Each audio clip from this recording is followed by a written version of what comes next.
morning, ladies and gentlemen, boys and girls. This is Kennedy's Corner, presented by the Bro Code Podcast, ATL, and powered by iHeartMedia. We hope that you guys are ready for another exciting, short little podcast. I guess that's what we're calling it for this segment. First and foremost, before we get to the sports-related news here today, I want to thank everybody that tuned in to yesterday's Kennedy's Corner. We talked about Victor Wembanyama and the Spurs, so we hope that everybody loved the content we got going on. And I do got to say that along with the other shows, real quick, we'll get to the sports and we'll get to it, but just wanted to semi-announce to everybody out there that we are changing the way that we form our media when it comes down to our podcasting, talk shows, all the other content we have for radio and the spaces. So I do say to a lot of people, stay tuned for another K.L.P Entertainment keynote that's getting ready to come up for our Q4 for the winter time. So we've got another keynote that's getting ready to come out. We'll get to that later on a later date. We do hope that everybody has been enjoying the content that we've had in the terms of sports. Guys, check out me and the fellas last night, Bro Code Podcast, ATL. New episodes available on any audio platform you get your podcast from. In this segment, Kennedy's Corner is featured on each and every episode of the Bro Code Podcast. So we hope that you guys enjoy Bro Code Podcast with me and the fellas. I'm talking Terry, Jackson, Tyler, Marcus, Coleman, everybody that is on that show. We hope that you guys enjoy this one. And of course, my little spin-off show, this show, Kennedy's Corner, a 20-minute short podcast. We talk nothing but sports. So without further ado, let's get down to the latest in our sports news here today.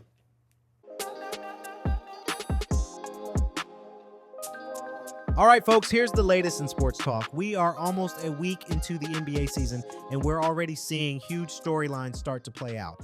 Luka Doncic set an all-time Los Angeles Lakers record with 92 points in their first two games. Then he sat out the third game, and Austin Reeves exploded for 51. Victor Wembanyama looks like a walking impossibility on the court, blocking seemingly every shot on defense while dropping more than 30 PPG on offense. Nikola Jokic has triple-doubles in his first two games despite struggling with his shot, and somehow the Philadelphia 76ers start this week in first place in the Eastern Conference despite Paul George sitting out and Joel Embiid playing on a strict minutes limit. And, of course, we are also already seeing players outproducing expectations in their early season production. This all leads to a really exciting product on the court and a plethora of players that you should really be paying attention to. Let's go through some of the lightly rostered players who are worth picking up this week.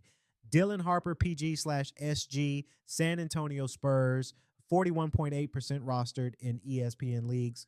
Harper, the number 2 overall pick in the 2025 NBA draft, was one of the more talented and polished rookies I saw this summer at the Las Vegas Summer League. He is getting more opportunity to start the season with De'Aaron Fox sidelined, but his level of play, in addition to his 6'7" size that lets him defend all three perimeter positions, seem likely to continue to get him run as long as he continues to perform. Igor Domin, PG, Brooklyn Nets, 43.7% rostered.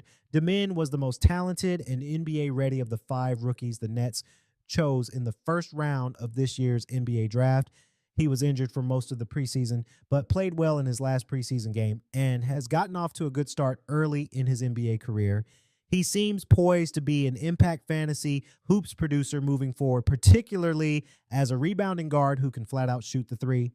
RJ Mitchell, PG, Oklahoma City Thunder, 26.1% rostered. Mitchell was a second-round draft pick in 2024, but he has already played himself from a two-way deal up to a standard NBA contract. He is making the most of extra opportunity early in the season with Jalen Williams out. Mitchell can create his own shot off the dribble and gets to attack an unbalanced unit when the defense focuses on Shai Gilgeous-Alexander. He is solidifying his role as someone the Thunder can rely on to produce when called upon. Shooting guard Ben Shepherd, SG, Indiana Pacers, 15.8% rostered. Shepherd was already set for a larger role this season due to the absence of Tyrese Halliburton. But in the first game of the season, Andrew Nembhard also injured his shoulder and has had to miss time. Shepard is getting major minutes now, and he is able to contribute across the board as long as the Pacers ask him to carry this larger role. Walter Clayton Jr., SG/PG, Utah Jazz, 5.8% rostered. Clayton made his name with a dominant effort in last season's NCAA tournament, knocking down three-pointers and big shots to lead Florida to the national championship. At the pro level, Clayton had a strong preseason that has carried over into the regular season. With Isaiah Collier battling a hamstring injury, Clayton is getting meaningful minutes early in his rookie season and establishing himself as a rotation player with upside on the rebuilding Jazz. Small forward Dylan Brooks, SF/SG, Phoenix Suns, 31.0% rostered. The Suns start Brooks as a 3-and-D power forward, but he is the second most established healthy scorer on the Suns with Jalen Green out. So while Devin Booker remains the offensive focal point for the Suns, Brooks is called upon to step up into the second scorer slot. He has been a mid-upper teen scorer for the past 5+ seasons and should continue to produce at this level for at least as long as Green is out. Herbert Jones, SF/PF, New Orleans Pelicans, 30.9% rostered. Jones is known as a 3-and-D wing. He has averaged at least a steal and a block with at least 2.9 combined in each of the past 2 seasons. But he has shown some flashes as a scorer and rebounder, and when you added in a few assists and a rounded block per night, Jones becomes a valuable across-the-board contributor, particularly in category leagues. Ronald Holland II, SF, Detroit Pistons, a 7.9% rostered. Holland was the number 5 overall pick in the 2024 NBA draft and had a solid rookie season in limited minutes off the bench. But the Pistons did not bring back a couple of their veteran wings from last season, opening up more space for the developing Holland. Holland has upside across the board, particularly as a scorer, and has been productive to start the season. Power forward, Jerami Grant, PF, Portland Trailblazers, 39.8% rostered. Grant is a career scorer over the 5 seasons leading into this one. He averaged 19.5 PPG and 2.13 PG. The Trailblazers are bringing him off the bench this season. All right, folks, here's the latest in sports talk in terms of the NFL. Kansas City Chiefs wide receiver Rashee Rice spent one sunny afternoon in 2024 in his hometown of North Richland Hills, Texas, giving away several boxes of Domino's pizza and water bottles to anyone he came across. The gesture that day was captured on video, with Rice revealing his reasoning at the beginning of the 36-second clip he posted on his social media accounts. "Everybody gotta eat," Rice said, staring into the camera.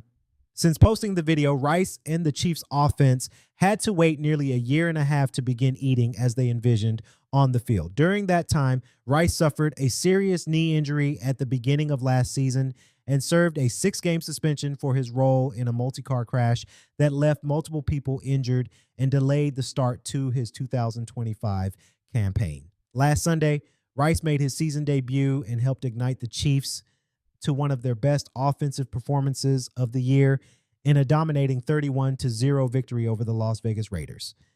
Rice's impact on the field was immediate, leading the Chiefs with 7 receptions on a team-high 10 targets for 42 yards and 2 touchdowns. But Rice's words, though, "everybody gotta eat," had made an impact on his teammates well before his return to action, becoming the team's motto for the 2025 season. And although the Chiefs had to wait nearly 2 years to see the full offense they've envisioned on the field together, Patrick Mahomes throwing to Rice and fellow wideouts Xavier Worthy and Hollywood Brown, the first signs against the Raiders were encouraging. And in Monday night's game against the Washington Commanders, 8:15 p.m. Eastern Time, ABC/ESPN, the Chiefs are hoping their offense will continue to ascend and eventually become the league's most potent scoring attack as they eye another Super Bowl title. But in order for those plans to reach fruition, Mahomes' trio of receivers must stay healthy, which has been an issue, and happy, and Rice, up for a contract extension next offseason, must avoid any further off-the-field issues and become the number. one receiver the Chiefs have been searching for since they traded Tyreek Hill in March of 2022. It's hard to explain the feeling I got to just run out there and see the fans. The passion in my brother's eyes was amazing, Rice said after Sunday's game. We kept talking about it on the sideline. It's a glimpse of what's possible and what's to come. The plan for Chiefs general manager Brett Veach and coach Andy Reid at the beginning of the 2024 offseason was to make Mahomes' job easier, but the road getting there was anything but. That February, the Chiefs, led by the defense, worked around an offense lacking cohesion to win the franchise's third Super Bowl.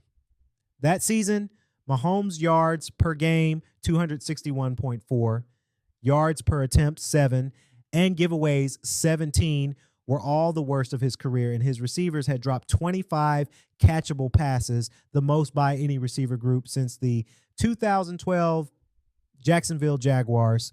One of the few bright spots on the unit was Rice, who as a rookie demonstrated he possessed superstar potential.